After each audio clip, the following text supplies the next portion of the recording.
估计小伙伴们最近都没少见到这台手机吧？不过见的最多的应该还是反面吧，bling bling的，多到什么程度呢？很多小伙伴们纷纷发出疑问：亲，这台手机是没有正面的吗？没错，这期视频就带大家来看一下不一样的 Nothing Phone。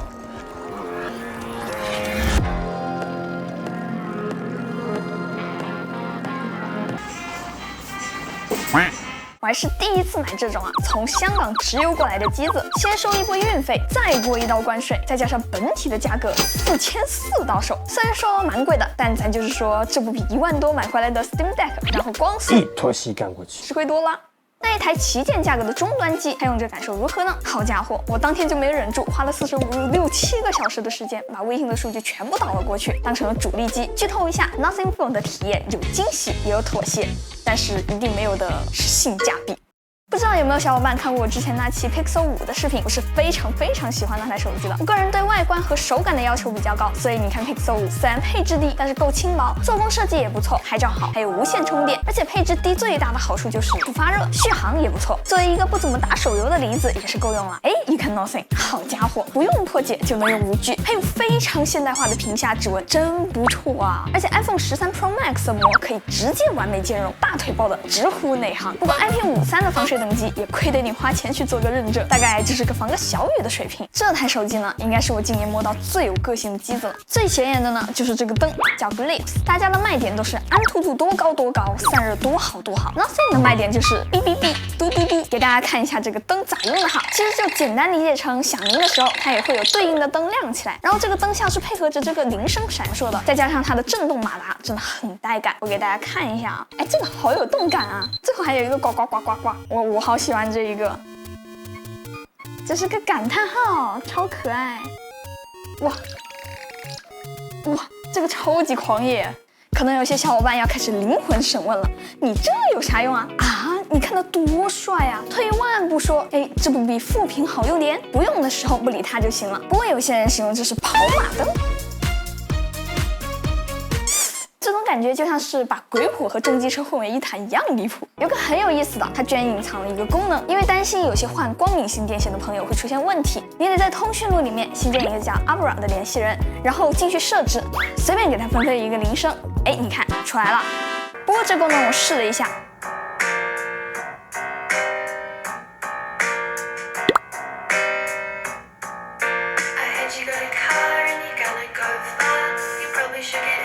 还不如隐藏掉得了。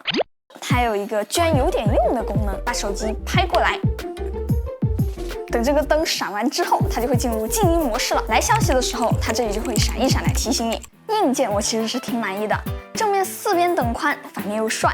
电池对于这个778G 也是蛮大的，而且还支持30瓦的 PD 快充，可能速度确实不是很高，但这可是 PD 快充啊！我真的不喜欢带着各家自己巨大的充电头，然后用着 Type A 的线来充电，这不是嫌桌子不够乱吗？那最鸡贼的来了，硬件有特色，软件叫爸爸，直接进行一个谢谢谷歌。Nothing OS 其实就是一个类原生，进行了一点点轻度的定制，比如上网相关的被整合到了这里面。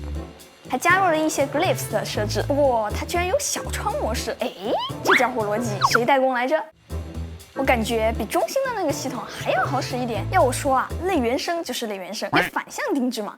这里有个巨离谱的 Nothing， 它居然也有大文件夹，但是这个大文件夹它占6个格子，显示4个应用，还有一个点不着，废话文学实体版的属于是。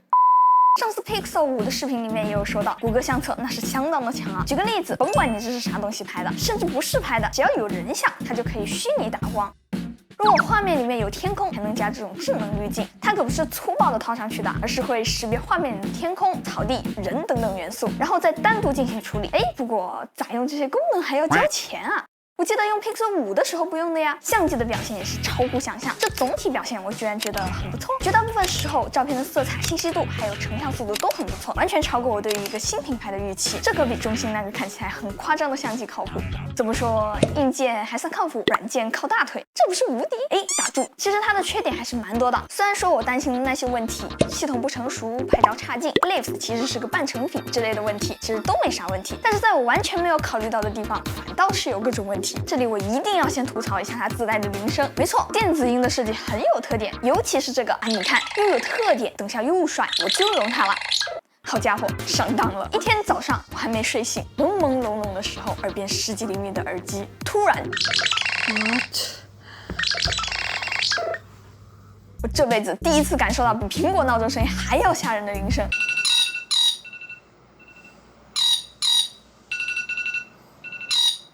但是很尴尬的是，这个铃声和灯效是1对1绑定的。如果我调成比较轻柔的铃声呢，那确实好听了。在静音模式的时候，就几乎看不见了，还真就不可兼得了呢。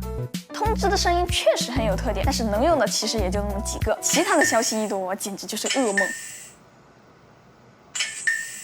而且我打开网易云之后，才真正理解了电子音乐的内核 ，Hi-Fi 音乐无缝变成 Lo-Fi 风格。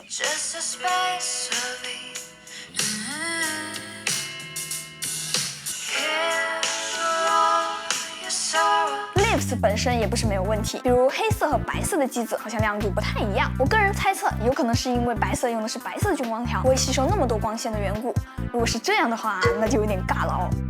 看到这里，小伙伴们对这个手机是什么评价呢？我个人认为啊，这台机子对于一个新公司来说，那可以说是超预期的答卷了。它的特点足够鲜明、流畅顺手，在拍照这些考验功力的地方也没有拉垮。当然，因为类原生的系统，这台机子还是不适合内地的小伙伴使用，也不是一个全能的水桶，但它也绝对不是一个只能看背面的鸡肋发光手机。甚至我有当时接触到1加7 Pro 的那种兴奋感。哎，确实，本来就是原1加创始人的公司，所以怎么说呢？小伙伴们要是喜欢，支持支持就好了，掏钱的事情暂时还是算了吧。好了，那么以上就是本期视频的所有内容啦。如果这期视频还有点意思的话，记得给我点赞3连关注哦，这对我来说非常重要。那么我是 Tilly，咱们下期再见吧，拜拜。